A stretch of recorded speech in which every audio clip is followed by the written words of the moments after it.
The sermon today is about Jesus, Lord of the Sabbath.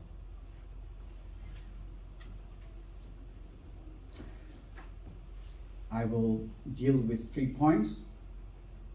The true reason for the Sabbath, the true Lord of the Sabbath, and finally the true desecration of the Sabbath. First, the true reason for the Sabbath. In Exodus chapter 20, verses 8 to 11, the Jews were taught to remember the Sabbath, and this is in the 10 Commandments that were given by Moses. The reason given there in Exodus is that God created the earth and the heavens for 6 days, and on the 7th day he rested. Exodus 20, verse 11. And we who are created in the image of God, because God rested, we too should rest.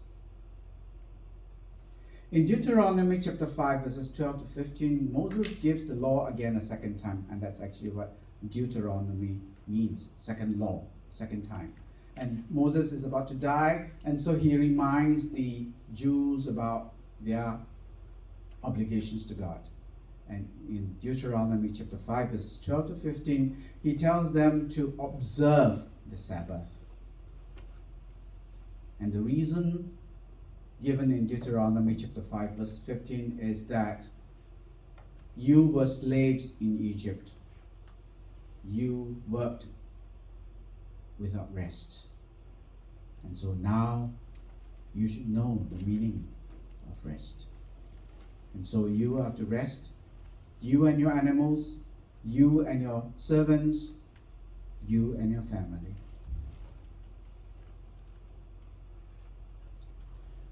And Israel was reminded in both Exodus and Deuteronomy to keep this day holy.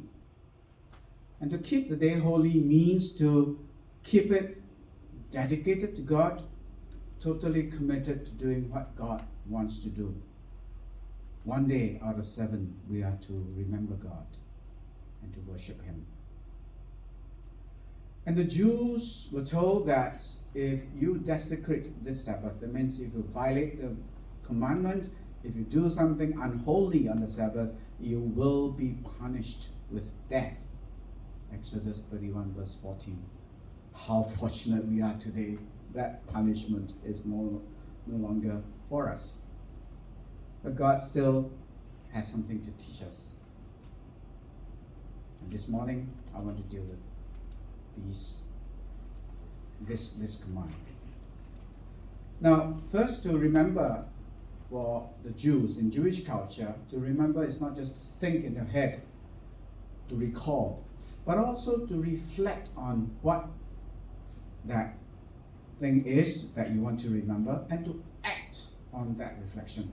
So for the Jew in the Jewish culture, remembering is not just a passive, let me think about it, but an active doing. And that's the way it is when you read the Old Testament and God remembered. Well, God remembers doesn't mean, okay, I remember you, Rita. Yeah. No, but God acts on His remembrance. So in this sense, it is the same as to observe, because you put it in your mind, you note it, and then you put it into practice. And there are 2 reasons given in these 2 iterations of the commandment for this observance of the Sabbath day. There is a divine reason and a human reason, and also in that sense a humane reason. God is humane and kind, because we work 6 days and we come to church and we listen to God's word and we fall asleep because we're too tired. God doesn't want that to happen. Yeah, it's a humane reason. You will rest, and you must have enough rest. So the divine example tells us that we were created to handle 6-day work cycles. God works in 6 days and rests. So we were created in the image of God in that cycle, 6 plus 1. And any longer cycle results in our physical, mental, and spiritual breakdown. And this has been proven because, the French Revolution, for example, they rebelled against the church, rebelled against the Bible, they rebelled against the God of the Bible and the commandments of God. And one of the things the French Revolution did was to change the 6+1 cycle. They said, oh, no, we can work longer, we are strong. And they had a longer cycle, I think it was 10 days, and then you rest one day. Of course, it didn't work. And that wasn't the last time human beings tried. During the Russian Revolution, they tried the same thing again. Because they're communists, they don't believe in God. God is a drug that is pumped into people for them to follow the government. And so let's overthrow that and let's not do the 6+1 cycle. And they tried 14+1, they tried 30 days plus 1. Of course, it didn't work.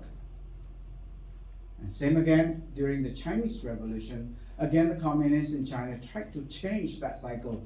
And of course, the 30 days plus 1 doesn't work, because after 30 days, you're so tired, you probably are dead. You don't need the rest, because the rest is not enough. I think they were trying to do, okay, so in 1 month, you have four days of rest. So let's work all 30 days, and then take 4 days of rest, then work another 30 days. No, it doesn't work. God did not make us for a 30+4 cycle. In our earthly lives, we must spend 1 day to rest and reflect on God and to keep it holy. And keeping it holy to the Jews, the word kadosh, which is translated holy, is really to keep it separate. To keep it separate from God, for God.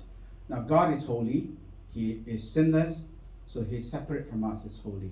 And we are to separate, the Jews are told to separate themselves from the Canaanites around them, because they were evil and Israel had to be holy, separate for God, and dedicated to God, devoted to God. So that's what we do when we keep the Sabbath day holy. We dedicate it to God and we devote it to Him. But it is also for us, not just for God. It is a day that we rest, and we give rest to all, humanely, our animals, our employees, for everybody and everything to refresh and restore themselves, so that they can work again much better in the new week, in the new cycle. So these things reflect, which includes worship, refresh, and restore. Rest, reflect, refresh, restore. These are the true reasons for stopping work on the Sabbath day. And in reality, there is no requirement for a total cessation of any sort of activity. Well, we still have to breathe and we still have to eat, right? Those things cannot stop. But if you look at the example of God, that's very important. God rested on the seventh day, right? But that means He stopped creating. His regular work for the 6 days was to create the heavens and the earth and the animals and humankind. But on the seventh day, did He stop everything? He stopped creating, yeah, but did He stop all activity? Remember, if you create something, and God created something, He had to keep it going. He had to sustain it. He had to maintain it. And so on His Sabbath day, God is maintaining, and it's, if you read Genesis, it's like God is still in His rest day and waiting for us. Hebrews 4 tells us that, waiting for us to have our eternal Sabbath rest. So even on His rest day, God is doing some activities, keeping the earth and us alive. So there is no need to totally stop all activity, as the Jews are trying to do. The Pharisees are very upset that Jesus and His disciples were doing things, and they were angry with Him. Now, if you think this is my human reasoning, look at what Jesus says in chapter 2, verse 27. He says, the Sabbath was made for men, not men for the Sabbath, man and woman, right? The Sabbath was made for the benefit of human beings. God did not create human beings to do something for the Sabbath. Not that way. God doesn't need us to celebrate the Sabbath with Him. He made the Sabbath for us, for our benefit, for our welfare. So the Sabbath was designed to help us, not to burden us. But the Pharisees created so many rules that they burdened the people of God.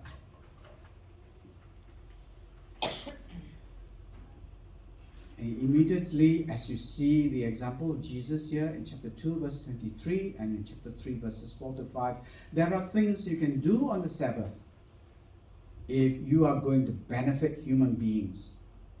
You feed the hungry and you heal the sick. Those are works of necessity. People need to eat, people need to be healed of the sickness. And in another passage, Jesus actually said, if you have an animal that falls into a hole, you don't wait till the next day to save the animal. You pull the animal out because the animal is in pain. So if you do that, why don't you do that for human beings too? And human beings are more important than animals, that's for sure. So the Pharisees, in creating all the rules that they had lost sight of the true reason for the Sabbath. So fearful were they of breaking the do not work rule that they actually created more rules to make sure they did not break the rule. So it's like this. This is called ring fencing, right? This is a fence. So the rule is inside here, do not work on the Sabbath. So they make sure that they don't break this rule by having more rules around it, so that you break this rule, you haven't broken the rule inside there. So it's called ring fencing. And the ring fencing rules created more burdens for the religious who want to honor God. Let me give you examples of what the ring fencing rules were. And today when we look at them, we say, oh, really? For example, you can cook the day before the Sabbath day, but on the day of the Sabbath, you are not to prepare a meal because that is work. So you need to feed yourselves. So what do? The Jews are told, the Pharisees tell them, you just cook the day before, and on the Sabbath day you eat cold food. Too bad, you cannot work. And walking is work. So you can only walk a certain distance, 914 meters, less than 1 kilometer. And you can walk that distance and no more on the Sabbath day. And this is why if you go to Jane and Finch, a lot of Jews are around Jane and Finch. Why? Because they have to be walking distance to the synagogue on the Sabbath day. There's a synagogue there. Okay? So the Orthodox Jews today, the very conservative Jews still do this. And if you go to Israel, if you have been to Israel, I think Rita has been. You know one thing that happens in hotels? You go into a hotel on the Sabbath day, you don't need to press the lift button because it stops at every floor. Pressing the lift button is work. So you cannot work on the Sabbath day. Now, you also cannot heal on the Sabbath day. So they were very upset with Jesus for healing on the Sabbath day. Why? Because the rule is you can heal only if the life is in danger. But this man is paralyzed, his hand is withered. He's not in danger of dying. You can wait till the next day and heal him. Why do you have to heal on the Sabbath day? That's what got them so mad. And they were, sometimes we think very badly of the Pharisees and say, oh, these hypocrites. But I think if you try and be kind to them, you realize that they were trying to be religious. They were trying to honor God. And so they were so upset that Jesus was breaking a rule on the Sabbath day. And in the Old Testament, he should be stoned to death. And that's the reason why they were planning to kill him. Because he had desecrated the Sabbath day. So we read in chapter 2, verse 23, Jesus' disciples were walking through the grain fields and they were plucking. And then you pluck the grain, you rub it, then you blow it, and you eat it. Now, if you have not eaten raw grain before, let me tell you, I've tried it. It does work, yeah? Especially corn. I eat corn raw. So, plucking is reaping. Crushing the shell is threshing. Blowing it away is winnowing. And then you're preparing a meal to eat. So, you've broken 4 rules of the Sabbath. Reaping, threshing, winnowing, and preparing a meal. There's nothing wrong in eating a meal and preparing a meal. There was nothing wrong even in walking through somebody else's farm and field to pluck something for you to eat, because the Old Testament laws allow it. Israel's laws, and of course Israel's God is a humane God. And you can feed yourself by helping yourself to your neighbor's grains. You don't harvest the whole harvest, of course, but you can pluck a few grains or pluck a few grapes, and then pluck an olive or two and eat it on the way because you are hungry. Nothing wrong with that. But the Pharisees just felt that Jesus had broken the Sabbath by doing all those things on the Sabbath. So my second point is the true Lord of the Sabbath. We know the true reasons now for the Sabbath: rest, reflect, restore, refresh. And Jesus explained why his disciples were plucking the grains. And the explanation he gave was to refer to David. And this incident is in 1 Samuel chapter 21 verses 1 to 6. David was actually running away from Saul. Saul was trying to kill him, and David was running away, and he had no food. And he and his men were hungry. So they went into what was the temple at the time, the tabernacle, and they took the bread inside that temple. And that was actually not allowed by the Old Testament, because the bread inside there was consecrated for the priests and for them only to eat and nobody else. It was made fresh, offered to God, and then taken off the altar and fed the priests. And David broke the law, so to speak. So the point here is, it was unlawful for David and his men to eat the bread because they were not priests, and the priestly laws forbade that. So Jesus in chapter 2 verses 25 to 26 says, remember that? It was not lawful for them to eat, yet David and his men ate. And what's the reason? They were hungry. So Jesus is saying that compassion is more important than religious rules. We cannot be so rigid about our religious rules that we would not allow anyone to break it. And even compassion will not allow it. Now, of course, the Jews were very, very serious about it. If you read the history of the Jews, they actually were conquered by the Romans because of what we might think was a very silly reason. They fight Monday to Friday. The Jewish Sabbath is Friday evening to Saturday evening. So they will fight Monday to Friday, and on the Sabbath day, they put down their swords and they refuse to fight. Of course, the Romans said, you don't want to fight on the Sabbath day? Good, I fight on the Sabbath day, and I conquer you. And they broke the walls and all that on the Sabbath day, and the Jews just sat there. They would rather die than break the Sabbath law. So they were very, very serious about obeying God.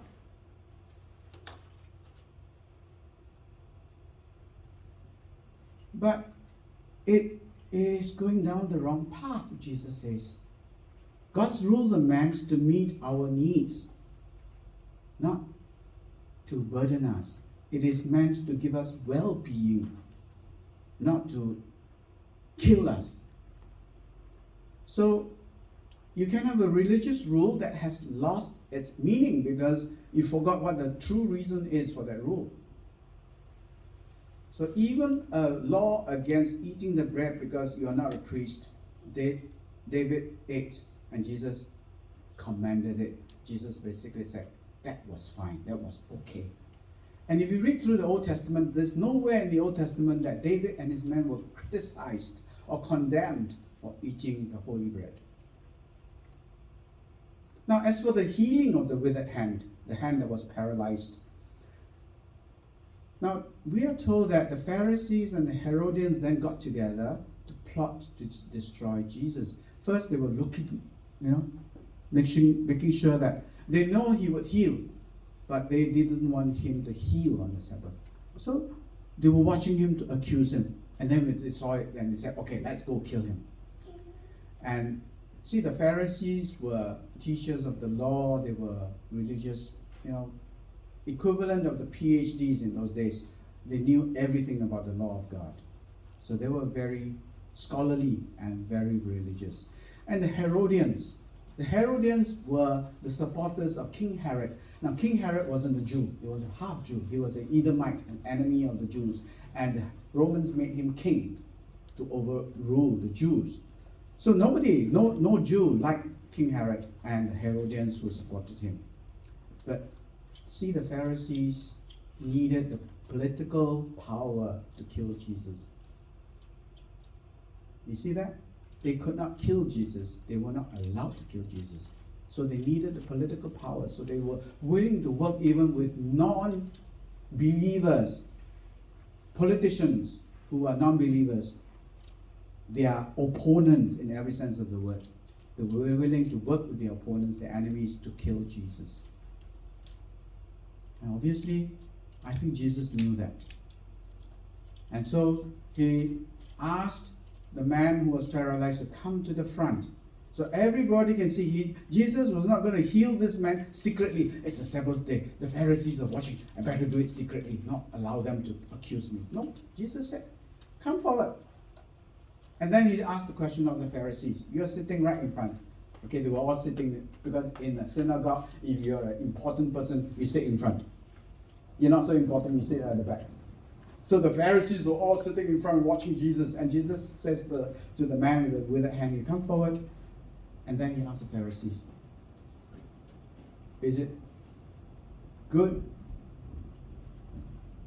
to do good on the Sabbath day? Should we do good on the Sabbath day, or should we do harm? Should I heal this man or leave him to die?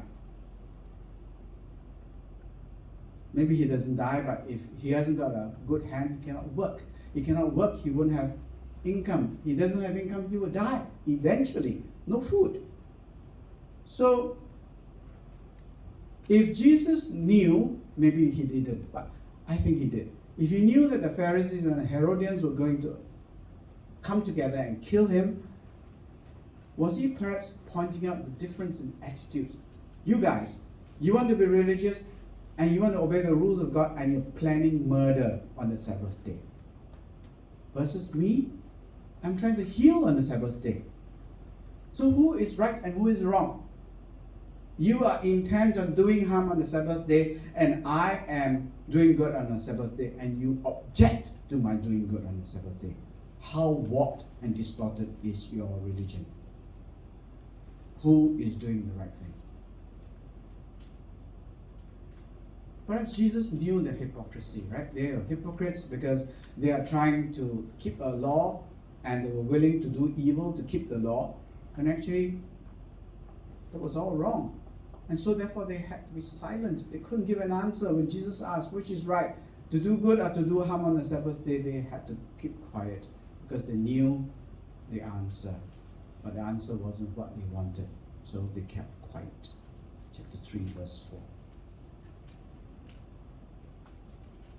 It is obvious, isn't it, that no matter how important a religious rule is, it is all right to break it, to do good, and to heal. Keeping the Sabbath, let me remind us all, is not a religious burden.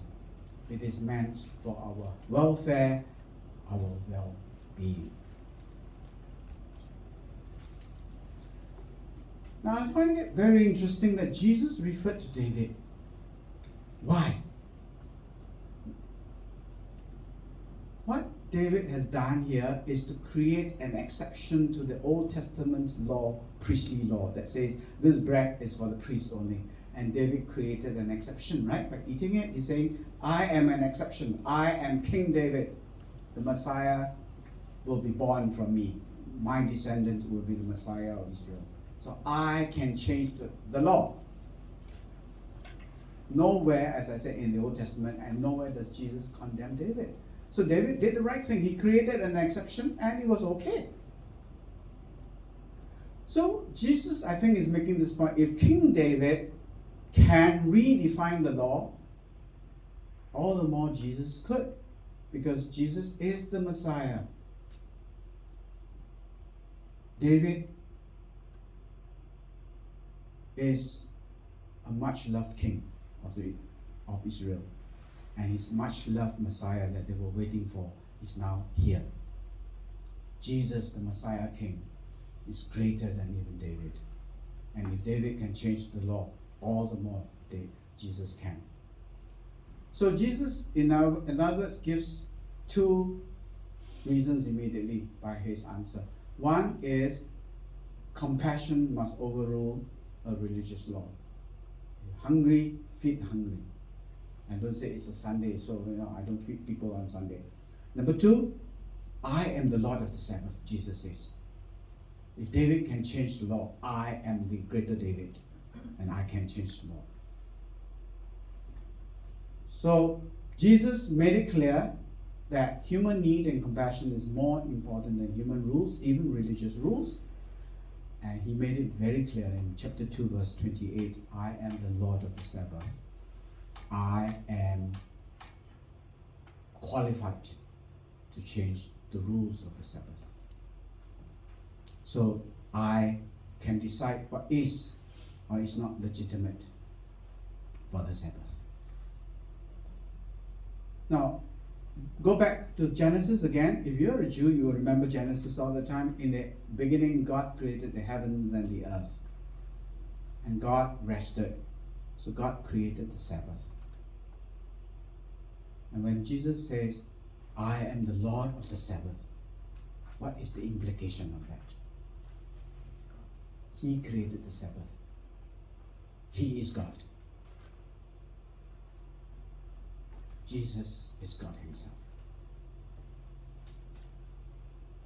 Finally, the desecration, the true desecration of the Sabbath. What really, really upsets God and Jesus? And this is application for us today. Christians who we don't celebrate the Sabbath day specifically being Saturday itself, but we have replaced it with our own rest day, which is the Lord's Day on Sunday. But the principles are the same. 1 day out of 7 is a rest day to worship God. To rest for ourselves and to worship God. So what then is the true desecration, the true violation of the Sabbath law? Many people would say that includes a lot of pastors. You don't work on Sunday, you don't study on Sunday, and I know Jonathan and Juno, you have a restaurant and you close on Sundays, and you're here. Praise God for that.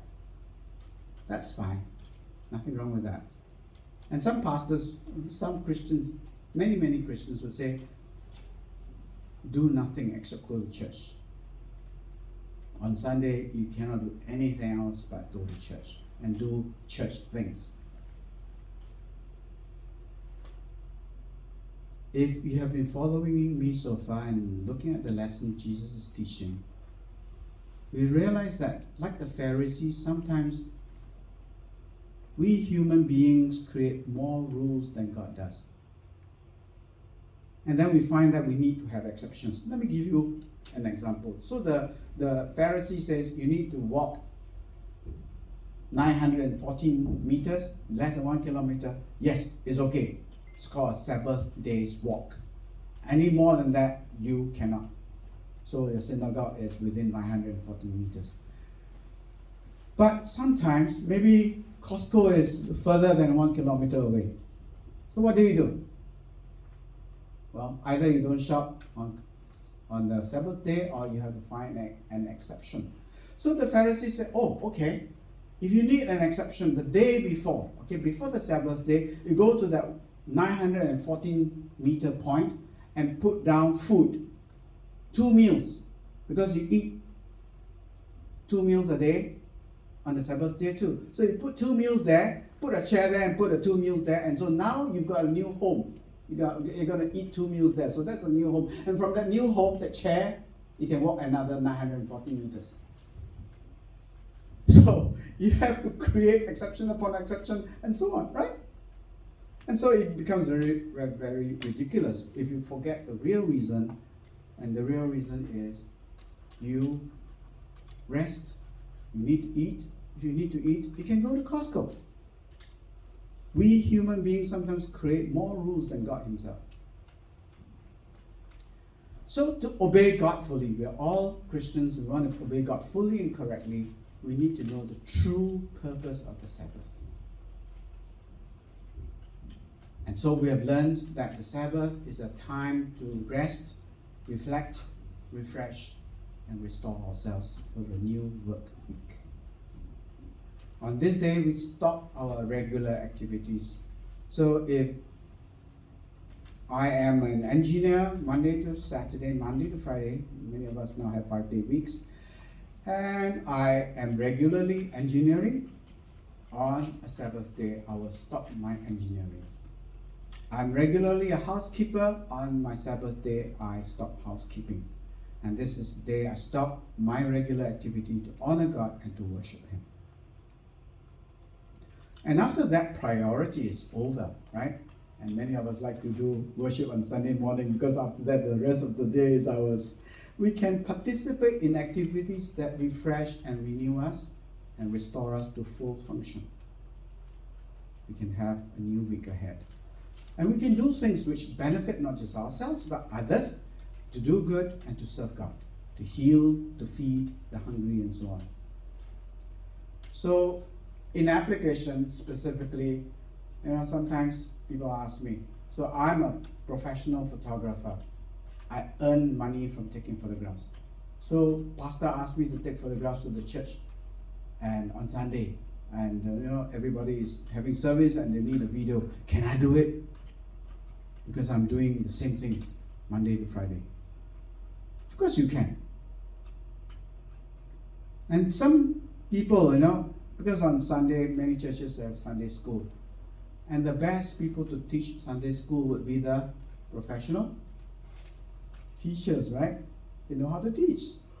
But they say, no, I am a professional teacher, I cannot teach on Sunday, I have to do other things. Then all the good teachers will not be teaching, and all the lousy, or all the people who may not be lousy, but all the people who are not professionals, they will be teaching Sunday school. Doesn't make sense. Doesn't make sense. So I think a professional teacher teaching Sunday school is fine. A professional musician playing on the Sunday worship band is fine. Because you are now doing something different. You're not making money out of it, you're worshiping and serving God and benefiting His people, God's people. But that leads us to a bigger question. I am Johnny, I'm going to graduate from high school and college, and then I'm going to get a job. What kind of job can I have with a proper understanding of the Sabbath day? Immediately you might think, any job that requires me to work on Sunday, I'm not going to choose that. Let's see whether that's a correct answer. How about, I love to watch Jeremy Lin, my favorite basketball player. He was on the NBA. And of course, professional basketball players, sometimes they play on Sunday. And Jeremy Lin is a very faithful Christian, very devout Christian. And there are many, many devout Christians on the NBA. Why are they playing on a Sunday? Why don't they say, I'm not running on a Sunday, I'm not playing on a Sunday? And some of us know the movie Chariots of Fire, where it's actually a real story of this man who, Eric Liddell actually his name, he was in the Olympics and his race was scheduled for the Sunday, and he says, I'm not running on Sunday, and he forfeited his prize. He was the best runner and he forfeited it. And he ran on another day and he had a medal on that day, which was not his original race.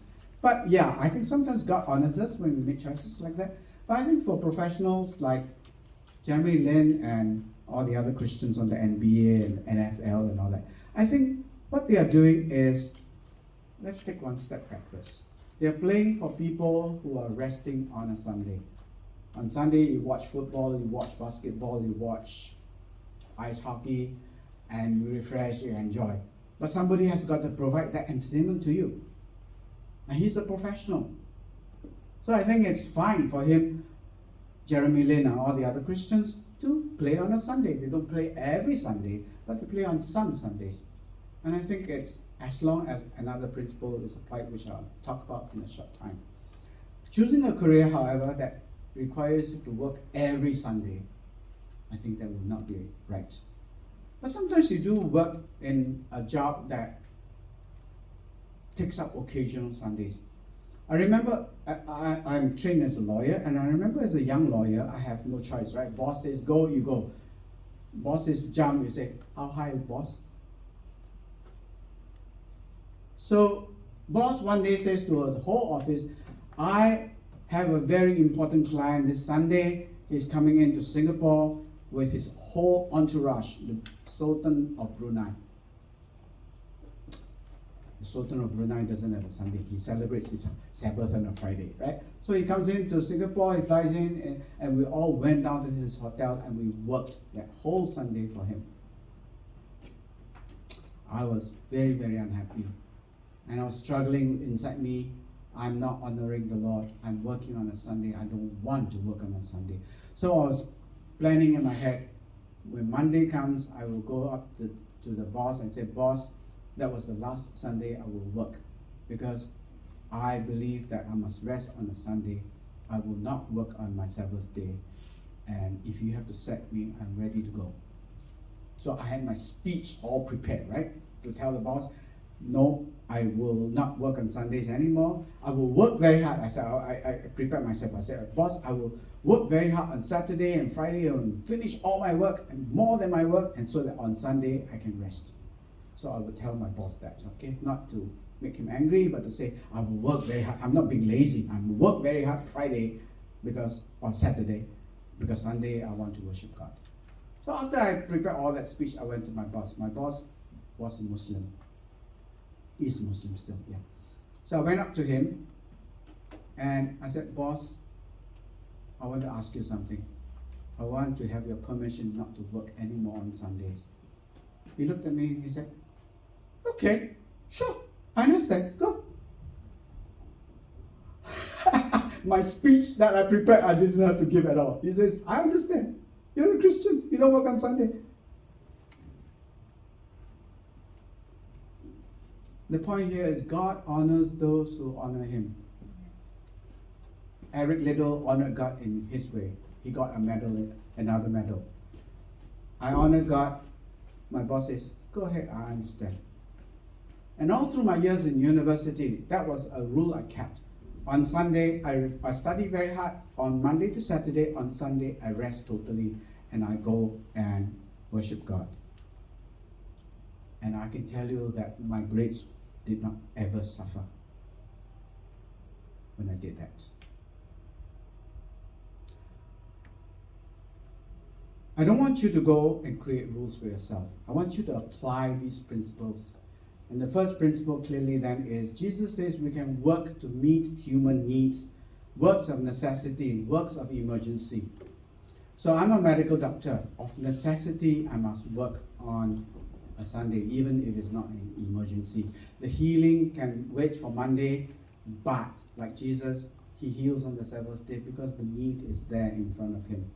So we can heal, we can feed the hungry, we can serve the needs of those who need recreation and rest. So the work of necessity and the work of emergency. So COVID has taught us this phrase, right? Essential workers. The ambulance worker, the policeman, the police woman, the firefighter. These are works of necessity and occasionally emergency. The ambulance worker, healthcare worker, the works they do are works of necessity and emergency. After this, I'm going for lunch and I'm going to go to a restaurant where the owners are Christian. And for them, they rest on another day. Sunday is the work of necessity for them. They feed the hungry. So we can make that choice too. I know Juno and Jonathan made the other choice, which is they don't open on Sunday. That's fine too. Nothing wrong with that. So I think God gives us the conscience and we act according to our conscience. We act according to what we feel is right. Don't create rules for ourselves or other people. I work on Sunday. I don't work on Sunday. You better not. I think that's not how we do it. So this principle of the 6-day cycle, if we have to work because we are essential workers. Then we find a rest day out of the 6. We are not machines. In another gospel, I think in Matthew, Jesus even gave another example because he says the priests have to work on the Sabbath day. Because you worship God on Sabbath day, the priests are working. So you come to church on Sunday, who's working? Pastor is working. So we pastors will then say, okay, I love to take my holiday, my rest day on Monday. Some pastors like to take it in the middle of the week, Wednesday. So we have a 6+1 cycle. We're not machines. So if we work on a Sunday, find one day out of the 7 to rest and rest properly and renew yourself so that you can be a better person and a better worker. And may the Lord bless you as you decide for Him how you want to honor Him on the Sabbath day. And if you have any questions, you can always ask toh@gmail.com. Send me a tweet.